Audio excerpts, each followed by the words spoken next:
Hello students, welcome to Vedantu NCERT solution class 11th and 12 जिसपे कि बच्चे हम लोग डिस्कस करते हैं एनसीईआरटी के क्लास 11th एंड 12 के सारे एक्सरसाइज के सारे क्वेश्चन का solution on one platform by different teacher for different subjects. तो ये क्वेश्चन है बच्चों आपका क्लास 12th फिजिक्स का chapter number 1 that is electric charges and field का क्वेश्चन नंबर 12। क्वेश्चन कह रहा है बच्चों कि two insulated charge copper spheres A and B have their centre separated by a distance of 50 centimetre. What is the measure force of electrostatic repulsion if the charge on each is 6.5 into 10 power minus 7 coulomb and the radius of A and B are negligible as compared to the distance of separation। ठीक है, चलिए तो पहले पहला part कर लेते हैं बच्चों। ठीक है, चलिए तो बच्चों हमारे पास दो कॉपर के स्फीयर्स हैं, दो कॉपर के स्फीयर। इन पे चार्ज कितना दे रखा बच्चों, इसको बोल दीजिए ए और इसको बोल दीजिए बी। दोनों पे चार्ज कितना दे रखा बच्चों 6.5 इंटू द पावर माइनस 7। दोनों पे चार्ज है क्यू क्यू और क्यू की वैल्यू कितनी है, क्यू की वैल्यू है sir 6.5 into 10 to the power कितना है माइनस 7 कूलम। ठीक है, चलिए बहुत अच्छा। उसके बाद कह रहा है कि इनके बीच का डिस्टेंस है बच्चों 50 सेंटीमीटर। तो कह रहा है कि इनके बीच का mutual force of electrostatic repulsion कितना होगा। तो इनके बीच का डिस्टेंस कितना दे दिया 50 सेंटीमीटर। ठीक है बच्चों, एक चीज मैं इस सवाल में आपको समझाना चाहता हूँ, समझिएगा ध्यान से। यहाँ पे एक पॉइंट लिखा है कि the radii of A and B are negligible as compare to the distance of the separation. इसका मतलब क्या है, क्यों लिखा है ये? तो बच्चों आपको पता है कि कूलम्ब लॉ कब लगता है। Coulomb law is only applicable for point charges. Coulomb law जो होता है बच्चों ये केवल और केवल पॉइंट चार्जेस के लिए एप्लीकेबल होता है। जो आप लगाते हो ना के Q1 Q2 by r square, ये this is applicable only for point charges. सब पॉइंट चार्ज क्या होता है? पॉइंट चार्ज ऐसे चार्ज होते हैं बच्चों कि जिनका जो डायमेंशन होता है, जिनकी जो रेडियस होती है या डायमीटर होती है, उन दोनों चार्जों के बीच के डिस्टेंस के कंपैरिजन में बहुत छोटी होती है। मतलब दो चार्जों को रख दिया आपने, इन मान लीजिए एक पर्टिकुलर डिस्टेंस पर रख दिया, तो इनके बीच का जो डिस्टेंस होना चाहिए ना बहुत ज़्यादा होना चाहिए एज कम्पेयर टू उनका साइज।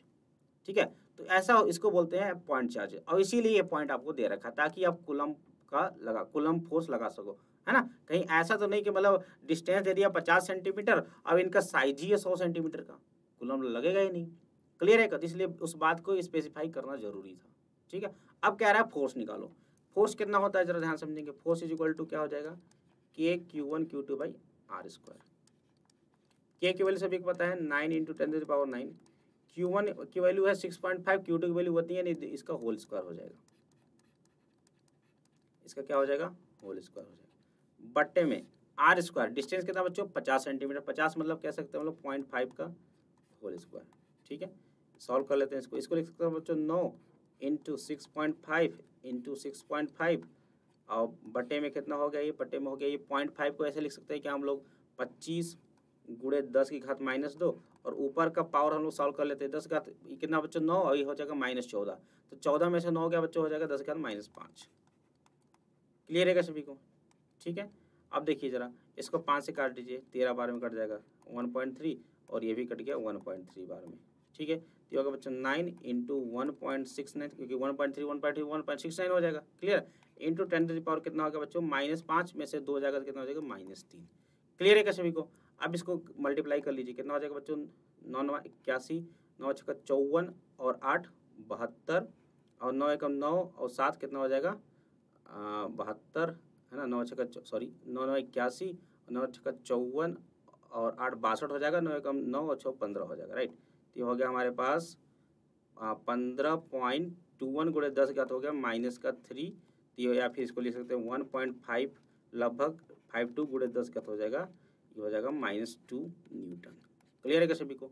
तो फोर्स कितना आ गया बच्चों 1.52 गुणे 10 घात -2 न्यूटन।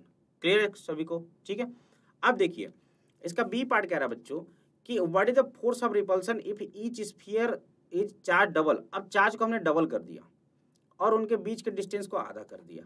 ठीक है, तो हम फिर से कैलकुलेशन नहीं करने जाएंगे। हम लोग क्या करेंगे समझिएगा ध्यान से। क्या रहा है कि चार्ज को डबल कर दिया, यानी कि जो Q1 Q2 है ना वो 2Q के बराबर हो गया, पहले कंपेरिजन में डबल हो गया।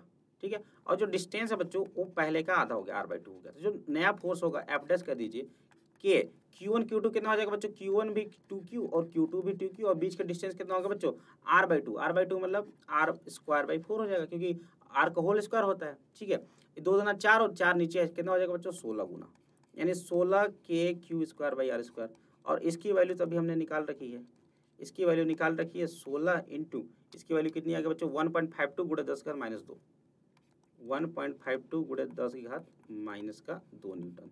यानी कि पहले के कंपैरिजन में जो बच्चों फोर्स होगा वो कितना हो जाएगा 16 गुना हो जाएगा। ठीक है, अब इसमें 16 से इसमें मल्टीप्लाई कर लीजिए तो इसमें क्या हो जाएगा बच्चों 1.52 इंटू अगर 16 करते हैं बच्चों तो लगभग आ जाता है हमारे पास ये 24.32 गुणे 10⁻²⁻2 न्यूटन, या फिर इसको आप ऐसा भी लिख सकते हो 0.243 न्यूटन।